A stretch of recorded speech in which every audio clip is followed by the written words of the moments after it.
There are moments in professional wrestling that etch themselves into the fabric of memory, not just because of the spectacle, but because of the people involved. And one such moment, buried in a decade and a half of drama, lights, sweat, and glory, is a memory that Cody Rhodes carries with both a smirk and a solemn reverence. It wasn't a championship match. It wasn't a retirement speech. It was, instead, a fleeting glitch in the otherwise immovable armor of a legend. A brief moment where a man, known to millions as something more than human, reacted not like the Deadman, but like Mark Calloway, the man behind the myth. Cody Rhodes knows what it means to respect the business. He was born into it, raised in the presence of ring generals and storytelling gods. And among those deities of the squared circle, one stood taller, darker, and colder than the rest, the Undertaker. The Phenom, the Reaper of Souls, the Last Outlaw. Names that painted a mythos that transcended mere performance. For Cody, to share a ring with such a figure was not just an opportunity. It was an inheritance. And so, in 2009, on a night laced with celebration, he did just that. SmackDown's 10th anniversary was meant to be a jubilant affair.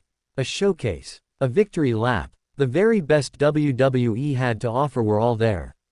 Cena, Triple H, Shawn Michaels, CM Punk, Randy Orton, Ted DiBiase Jr., names that define eras and chapters of wrestling history. They all stood across the ring in an 8-man tag team match that was less about rivalry and more about respect. Legacy stood on one side, icons on the other. But when it ended, it wasn't the match that people remembered, it was the moment right after. As the final bell rang and bodies scattered, as cheers rang through the rafters and cameras panned across the faces of heroes and villains alike, there stood the Undertaker. The lights dimmed. His silhouette froze in the iconic pose, one arm raised to the heavens. It was a ritual, a stamp, a reminder that the Reaper had been here. But then, confetti. Confetti rained down, glittering in the blue light. Soft, gentle, celebratory, but misplaced. Because this wasn't the time for streamers. This wasn't a moment meant for celebration. It was a moment meant for silence. For awe. And the Undertaker, the man who spent 3 decades constructing an aura that even reality dared not break, was not amused. Cody Rhodes remembers that vividly. He remembers standing there, young and hungry, watching as the confetti drifted down like snow.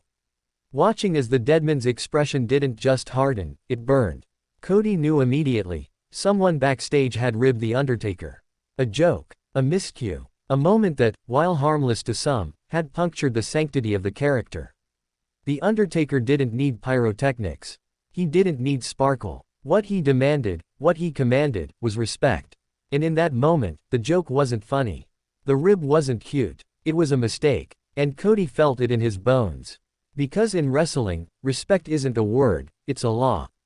It's the currency.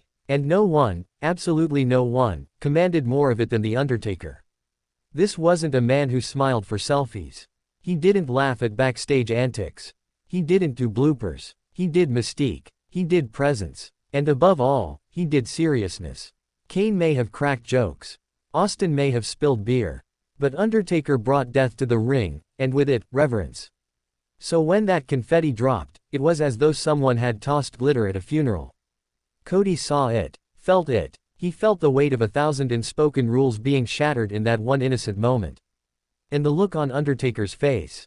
Pure, cold fury. Not the kind you see in a storyline. Not the kind that fuels a promo or a segment. No, this was the real man. Beneath the hat and trench coat. A man who had protected his character like a sacred temple. A man who had traveled city after city, town after town, refusing to break kayfabe even for a second.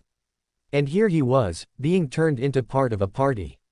It wasn't the time. It wasn't the place. And Rhodes, standing there, still young in his career, understood something deeper that night. He understood what it meant to build a legend not with words but with restraint. With consistency. With discipline. The Undertaker's anger wasn't explosive. He didn't throw a tantrum.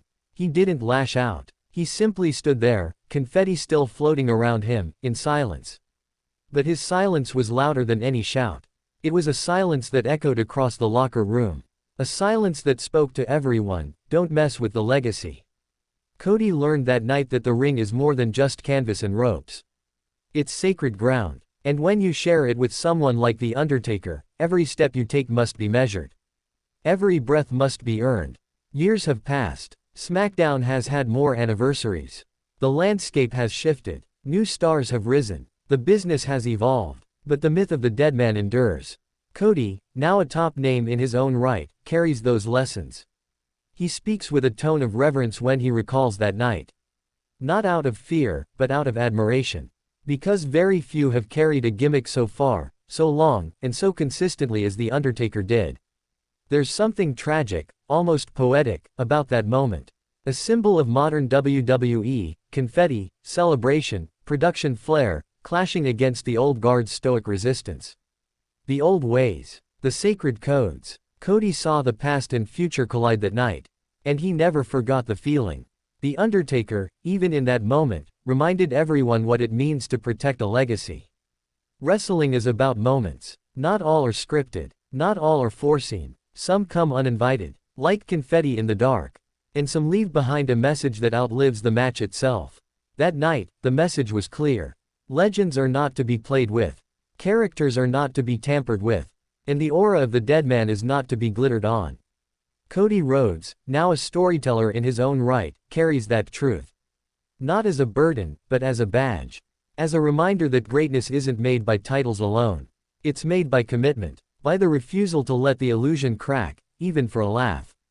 The confetti eventually stopped. The crowd moved on. The show continued. But that image, the Undertaker, frozen mid-pose, with glitter in his hair and fury in his eyes, never left Cody's mind. And it likely never will. Because in that moment, Cody didn't just witness a rib gone wrong. He witnessed the iron code of the ring, tested and reaffirmed. He witnessed the weight of legacy. And he witnessed, above all, what it truly means to become immortal.